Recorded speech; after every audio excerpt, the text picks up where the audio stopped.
ہم کریں گے ہر مظلوم کی حمایت۔ السلام علیکم، میں ہوں حرین فاطمہ اور آپ دیکھ رہے ہیں حمایتی نیوز HD چینل۔ نظر ڈالتے ہیں آج کی اہم خبروں پر۔ کراچی رپورٹ احمد دین حمایتی، روزنامہ حمایتی نیوز۔ ہومیوپیتھک ڈاکٹرز ویلفیئر ایسوسی ایشن ڈسٹرکٹ ایسٹ کراچی کی جانب سے چوتھا سالانہ ایوارڈ فنکشن سیمینار کا انعقاد کیا گیا۔ تفصیلات کے مطابق تقریب کا آغاز تلاوت کلام پاک سے ہوا، جس کی سعادت ڈاکٹر فرحات قریشی نے حاصل کی۔ بادشاہ حمد و نعت پیش کی گئی، جبکہ استقبالیہ خطاب ڈاکٹر حنیف احمد نے کیا۔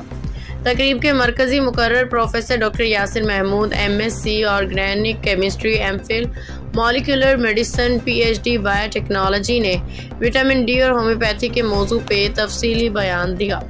اس موقع پہ کارکردگی کی بنیاد پہ بیسٹ پرفارمنس ایوارڈ پیش کیے گئے، جبکہ شان ہومیوپیتھک ایوارڈ میرٹ پہ مرکزی چیئرمین ڈاکٹر عبدالنعیم کو دیا گیا۔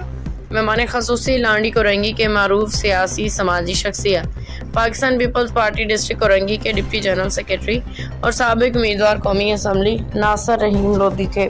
انہوں نے اپنے خطاب میں کہا کہ جس طرح ایلوپیتھک فری ڈسپنسریاں قائم کی جاتی ہیں، اسی طرح ہومیوپیتھک کی بھی فری ڈسپنسریاں قائم ہونی چاہیے۔ انہوں نے اعلان کیا کہ وہ بھی بہت جلد کورنگی میں ایک فری ہومیوپیتھک ڈسپنسری قائم کریں گے۔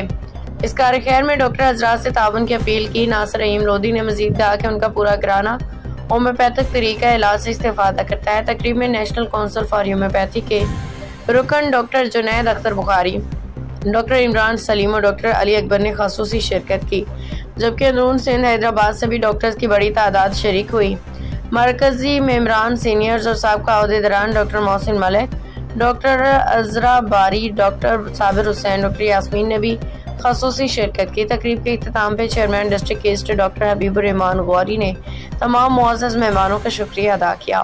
کمپیننگ کے فرائض ڈاکٹر طارق فاروق اور ڈاکٹر کائنات قریشی نے انجام دیے۔ آخر میں شرکاء کے اعزاز میں پرتکلف دہرانے کا اہتمام کیا گیا۔